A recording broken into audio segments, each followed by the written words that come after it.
শানুর নিকট থেকে একটি বিদেশি পিস্তল এবং 8 রাউন্ড গুলি সহ ম্যাগাজিন এবং 40 রাউন্ড গুলি উদ্ধার করতে সক্ষম হয়। অর্থাৎ আমরা তিনজন ব্যক্তিকে 3টি বিদেশি পিস্তল এবং 60 রাউন্ড গুলি সহ গ্রেপ্তার করতে সক্ষম হয়েছি।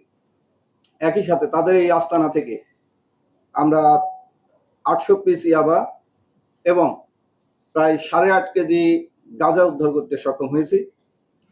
গাঁজাগুলো ছিল আপনার 54টা পুটলা আকারে, অর্থাৎ যেহেতু এরা বড় পরিসরে খুচরা যারা বিক্রেতা আছে তাদের নিকট বিক্রি করে, একটি পলিথিনে একটি পুটলাই 50টি করে পুরিয়া, যেটা বলে তাদের ভাষায় পুরিয়া, আমরা 2700 পুরিয়া, যার ওজন 8.5 কেজি প্রায়, আমরা উদ্ধার করতে সক্ষম হয়েছি। আমাদের কাছে আরো তথ্য ছিল যে এই অস্ত্রগুলো শুধুমাত্র তাদের ব্যক্তি নিরাপত্তা এবং তাদের এই মাদকের সাম্রাজ্যকে টিকিয়ে রাখার জন্য, অর্থাৎ এই ধরনের ব্যবসায় আপনারা জানেন যে প্রতিপক্ষ থাকে, সেই প্রতিপক্ষ থেকে নিজেদেরকে সেফ রাখার জন্য তারা এই অস্ত্রগুলো ব্যবহার করে থাকে। প্রাথমিকভাবে তারা এই অস্ত্রের কথা আমাদের কাছে স্বীকার করেছে। তারা আমাদের কাছে গ্রেপ্তার আছে। আমরা তাদেরকে বিস্তারিত তাদেরকে বিজ্ঞ আদালতে প্রেরণ করব। আজকে প্রেরণ করে তাদেরকে রিমান্ডে নিয়ে এসে বিস্তারিত জানার চেষ্টা করব এই অস্ত্রের উৎস কোথায় এবং এই অস্ত্রগুলো কোন কোন কাজে ব্যবহৃত হয়। প্রাথমিকভাবে তারা স্বীকার করেছে এগুলো তাদের মাদকের যে সাম্রাজ্য, সেই সাম্রাজ্য টিকিয়ে রাখতে তারা এই মাদক অস্ত্রগুলো ব্যবহার করে থাকে। আপনারা জানেন যে এই ধরনের অবৈধ অস্ত্র শুধুমাত্র এই একটি ক্ষেত্রেই নয়, বিভিন্ন ক্ষেত্রে ব্যবহার হয়ে থাকে। যেমন পলিটিক্যাল ক্লিং এর ক্ষেত্রে ব্যবহার করে থাকে। এই অস্ত্রগুলো কখনো কখনো আবার ভাড়া দিয়ে থাকে। তো এই অস্ত্রগুলো কোন কোন কাজে আর ব্যবহৃত হয় আপনারা জানেন, সামনে জাতীয় সংসদ নির্বাচন আছে, সে মানে রাজনৈতিক কোনো স্থিতিশীলতার ক্ষেত্রে এই অস্ত্রগুলো ব্যবহার হয়ে থাকে কিনা, এবং এই উক্ত এলাকায় আর কোন কোন মাদকের সাম্রাজ্য আছে বা মাদক ব্যবসায়ী আছে আর কারো কারো কাছে অস্ত্রগুলো আছে, আমরা তাদেরকে রিমান্ডে এনে জিজ্ঞাসাবাদে বিস্তারিত তথ্য উদ্ঘাটনের জন্য আমরা চেষ্টা করব। ধন্যবাদ। আমরা চেষ্টা করব। আপনি যেটা তুর্কিজ বলেন, একটা অস্ত্রের গায়ে আপনি দেখবেন যে মেড ইন অস্ট্রিয়া আছে, যেটাকে আমরা গ্লক পিস্তল বলি।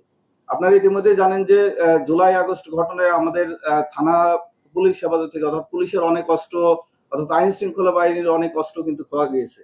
আমরা সেখানে মিলাই দেখব যে সেখানে পুলিশের ব্যবহৃত কোনো অস্ত্র এখানে ছিল কিনা।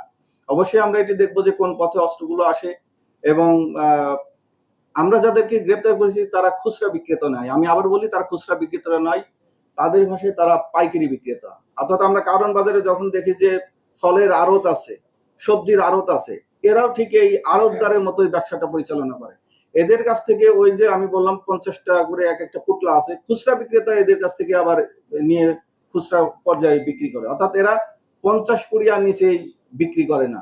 সুতরাং সার্বিক বিষয়টা আমরা মাদক এবং অস্ত্র সকল বিষয়গুলো আমরা তদন্ত করে দেখব। যেহেতু আমরা রিমান্ডের প্রেয়ার দিয়েছি আজকে, আমরা আশা করি পুলিশ হেফাজতে পাবো, পাইলে আমরা বিস্তারিত উদ্ঘাটনের চেষ্টা করব।